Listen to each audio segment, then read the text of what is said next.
लिए सुहेलदेव भारतीय समाज पार्टी ने भी अपने उम्मीदवार का ऐलान कर दिया। उत्तर प्रदेश में सुबह सपा बीजेपी के साथ मिलकर चुनाव लड़ रही है और एनडीए से सुबह सपा को एक टिकट दिया गया। वहीं सुबह सपा ने अपना उम्मीदवार घोषित कर दिया। सुबह सपा प्रमुख और कैबिनेट मंत्री ओम प्रकाश राजभर के बड़े बेटे अरविंद राजभर मुख्तार अंसारी के गढ़ माने जाने वाली घोसी लोकसभा सीट से चुनाव लड़ेंगे। सुबह सपा के प्रवक्ता और ओपी राजभर के बेटे अरुण राजभर ने बताया कि इस सीट पर एनडीए से बात बनी है। इसी क्रम में घोसी लोकसभा सीट से अरविंद राजभर चुनाव लड़ेंगे। वहीं अरुण राजभर ने एक्स पर पोस्ट कर लिखा, एनडीए गठबंधन अब की बार 400 पार, फिर एक बार मोदी सरकार। डॉक्टर अरविंद राजभर को 70 घोसी से लोकसभा चुनाव प्रत्याशी बनाए जाने पर हार्दिक बधाई एवं शुभकामनाएं दी। बता दें कि सुबह सपा नेता ओम प्रकाश राजभर राजनीति में सक्रिय रहते हैं। साल 2022 के विधानसभा चुनाव में भी अरुण राजभर वाराणसी की शिवपुर सीट से चुनाव लड़े थे, लेकिन उन्हें बीजेपी उम्मीदवार अनिल राजभर ने हराया था। हालांकि अब सुबह सपा बीजेपी के साथ मिलकर चुनाव लड़ रही है और देखना है कि घोसी लोकसभा सीट पर क्या अरुण राजभर जीत पाएंगे।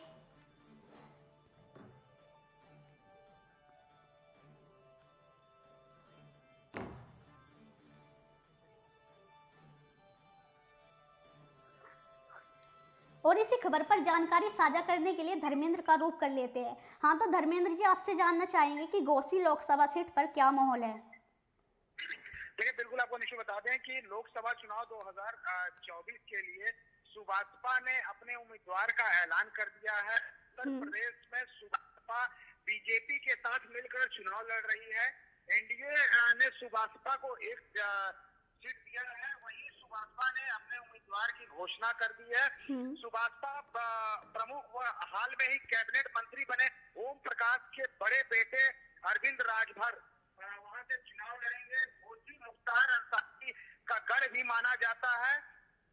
सुभाषपा के प्रवक्ता अरुण राजभर ने कहा है कि एनडीए से एक सीट पर बात बनी है। इसी क्रम में घोसी लोकसभा सीट से डॉक्टर अरविंद राजभर चुनाव लड़ेंगे। वहीं अरुण राजभर ने ट्विटर हैंडल से एक पोस्ट लिखा है, उसमें उन्होंने लिखा है कि एनडीए गठबंधन अब की बार 400 के पार, एक बार फिर मोदी सरकार। डॉक्टर अरविंद राजभर को 70 घोसी लोकसभा प्रत्याशी बनाए जाने पर हार्दिक बधाई व शुभकामनाएं। देखिए, आपको बिल्कुल बताएंगे कि सुभाषपा नेता ओम प्रकाश राजभर राजनीति में सक्रिय रहते हैं। 2022 विधानसभा चुनाव में उन्होंने अपने बेटे अरुण राजभर को वाराणसी के शिवपुर सीट से चुनाव लड़ा था, लेकिन वहां से बीजेपी उम्मीदवार रहे अनिल राजभर ने उन्हें हराया था। उसके बाद अब सुभाषपा बीजेपी के साथ मिलकर लोकसभा चुनाव लड़ रही है। वहीं हम घोसी की बात करें तो घोसी से जो इस बार अरविंद राजभर लड़ेंगे, वहां 2019 का जो चुनाव हुआ उसमें बसपा से अतुल राय ने घोसी में जीत दर्ज की थी और इस बार उस समय मोदी लहर चल रहा था, लेकिन वहां मोदी लहर काम नहीं किया और बसपा से उम्मीदवार अतुल राय वहां से जीते।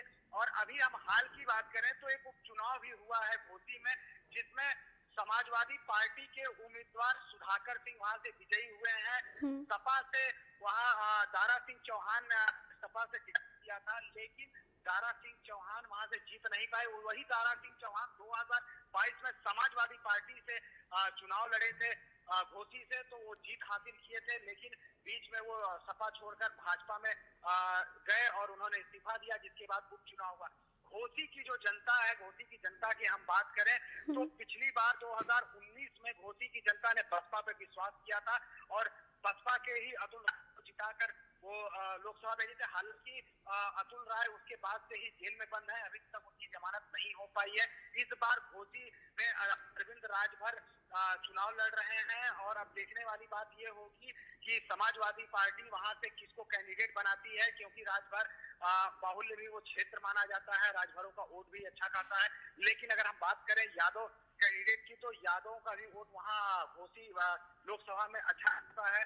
तो अब सबकी निगाह टिकी है कि समाजवादी पार्टी से उम्मीदवार जो होगा वो कौन होगा और बसपा अगर वहां से चुनाव लड़ाती है तो किसको लड़ाएगी, क्योंकि वर्तमान में ही अतुल जो है वहां से सांसद है। क्या अतुल राय के ऊपर दोबारा विश्वास करेगी बसपा या किसी और कैंडिडेट को बसपा वहां से खड़ा करेगी? लेकिन उससे पहले ये एनडीए गठबंधन से सुभाषपा ने अपने प्रत्याशी को घोषित कर दिया है और लगातार जीत का भी दमखम भर रहे हैं।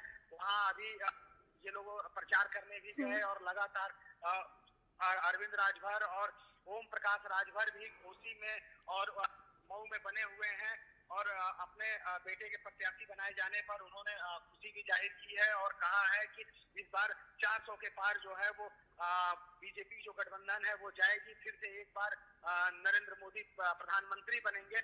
लेकिन अब देखने वाली बात ये होगी कि 2024 के चुनाव में बस कुछ ही महीने और कुछ दिन बचे हुए हैं, तो वहां से जीत हासिल करने में कितनी कारगर होगी सुभाषपा या गठबंधन, ये देखने वाली बात होगी। जनता किस पर विश्वास करेगी। जी चलिए, इस खबर पर जानकारी साझा करने के लिए धन्यवाद।